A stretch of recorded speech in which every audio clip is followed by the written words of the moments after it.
Welcome to Salem Witch Trials Daily. I'm Josh Hutchinson. This is Sarah Jack. Today is Sunday, April 10th, 1692.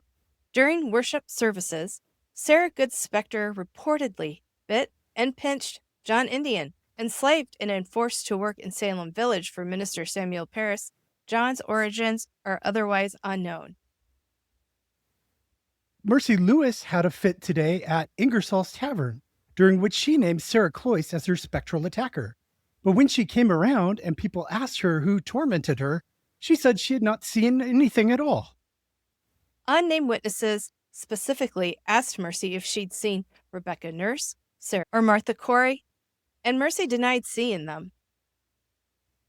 And here's a nice bonus here today.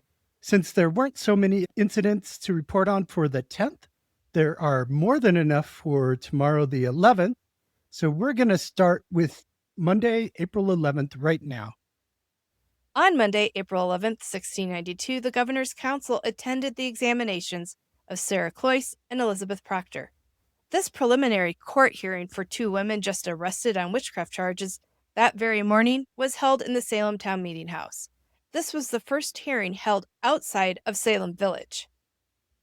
Lieutenant Governor Thomas Danforth was the highest-ranking official to attend, and he was accompanied by assistants from the upper house of the legislature, John Hathorne, Jonathan Corwin, Samuel Sewell, James Russell, Isaac Addington, and Samuel Appleton.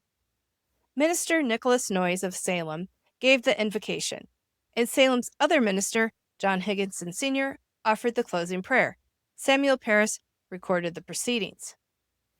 In front of some of the most elite men in the colony's rigid hierarchy, Salem assistants and magistrates Jonathan Corwin and John Hathorne interrogated Sarah Cloyce and Elizabeth Procter.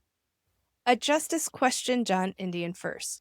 This was presumably John Hathorne, who had led the questioning in the village. He asked John, "Who hurt you?"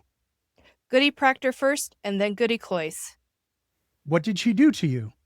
She brought the book to me. "John, tell the truth. Who hurts you? Have you been hurt?"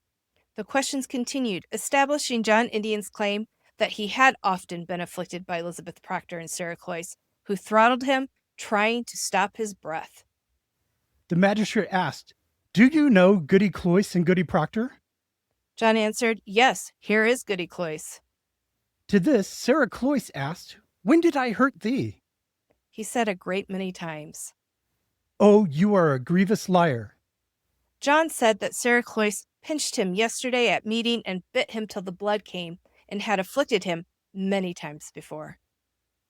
Mary Walcott was questioned next and answered that Sarah Cloyce hurt her and brought the devil's book. Mary was supposed to touch the book and then be well. Mary fell into a fit. When she came to, Hathorne asked her if Cloyce came alone. Mary said that sometimes she came alone, other times she came with her sister Rebecca Nurse, Martha, Corey, and a great many I don't know. At this point, Mary fell into another fit, and the judge switched to questioning Abigail Williams. He said, "Abigail Williams, did you see a company at Mr. Parris's house eat and drink?" Abigail answered, "Yes, sir, that was their sacrament." Under continued questioning, Abigail revealed that there were around 40 witches at the sacrament, and Sarah Cloyce and Sarah Good were the deacons.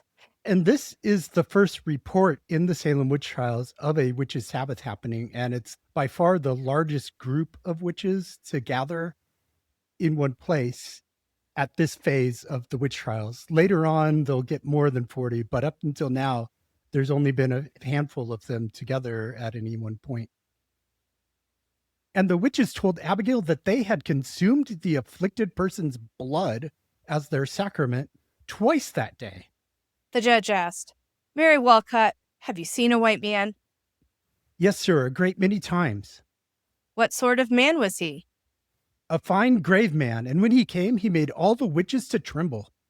Abigail Williams confirmed this information, saying they'd seen such a thing at Ingersoll's one day when Sarah Cloyce, Martha Corey, and Sarah Good were there.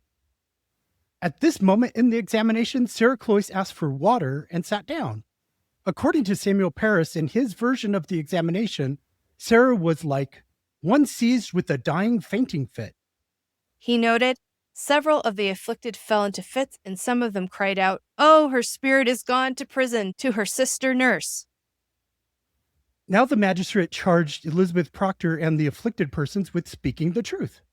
He asked Mary Walcott, "Doth this woman hurt you?" Mary denied even seeing Elizabeth Procter before. Mercy Lewis's mouth was stopped when it was her turn. Ann Putnam Jr. could not speak either, and Abigail Williams' hand was thrust in her own mouth. Now the judge asked John Indian, who replied, "This is the woman that came in her shift and choked me." John said Elizabeth Procter brought the book for him to sign. The judge asked if he was sure it was Elizabeth Procter, and John said, "Yes, sir," he was sure. Now the judge asked Abigail Williams and Ann Putnam a question, but neither could answer. So he asked Elizabeth Procter, "What do you say to these things?" "I take God in heaven to be my witness, and I know nothing of it, no more than the child unborn." Now Ann Putnam Jr. could speak again. She said Elizabeth Procter hurt her many times and often brings the book, saying that Elizabeth had forced her own maid, Mary Warren, to sign the book. When Elizabeth looked at the afflicted during this answer, they all had fits. Abigail Williams said the same as Anne, adding that if she wrote in the book, she would be well, not afflicted. Abigail directly asked Elizabeth, "Did not you tell me that your maid had written?" Elizabeth answered, "Dear child, it is not so. There is another judgment, dear child." Ann Putnam Jr. and Abigail Williams had more fits. Next, they claimed Elizabeth Procter was up on the beam. Whoa, come down from there. Next, they claimed that John Procter was a wizard too, thus initiating the process that eventually would lead to John's execution. Reverend Parris noted, "Most of the afflicted had fits, maybe all of them." Ann Putnam Jr. said the two Proctors hurt them. The afflicted cried, "There is Procter going to take up Mrs. Pope's feet." And her feet really were taken up right then. This is a common tactic that we see. Afflicted accusers loudly claiming to see a specter, preparing to harm someone just before that person does appear to be harmed. Yeah, it's weird how that works. You say, "Oh, this is going to happen," and then it happens. The judge asked John Procter what he had to say, and John replied, "I know not. I am innocent." Abigail Williams then cried out, "There is Goodman Procter, going to Mrs. Pope." Naturally, Bathsheba Pope, who had heard Abigail promise that she would be afflicted, fell into a fit after Abigail said that it was going to happen.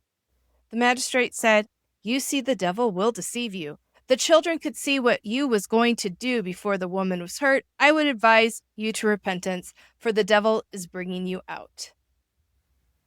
Abigail Williams repeated the move, crying out again that John Procter was going to hurt Sarah Bibber this time, and Sarah Bibber obliged her with a fit. Benjamin Gold testified that he'd seen Giles Corey, Martha Corey, John Procter, Elizabeth Procter, Sarah Cloyce, Rebecca Nurse, and Rachel Griggs in his room the previous Thursday night. At some point in the examination, according to Robert Califf, the judges tested the defendants by making them recite the Lord's Prayer word for word. One of the defendants, who Califf does not name, came very close, but when she was supposed to say, "Deliver us from evil," she said, "Deliver us from all evil." On a retest, she said hallowed instead of hallowed. These two minor errors were looked upon as a depraved way of turning the prayer into a curse. At the end of this examination, John Procter was arrested for supposed witchcraft, and he, his wife Elizabeth, and Sarah Cloyce were taken away to the jail that was right around the corner in Salem Town. Remember that this is just a portion of what happened on April 11th. We'll have more testimony and other events tomorrow, so tune back in every day to find out what's happening in the Salem witch trials.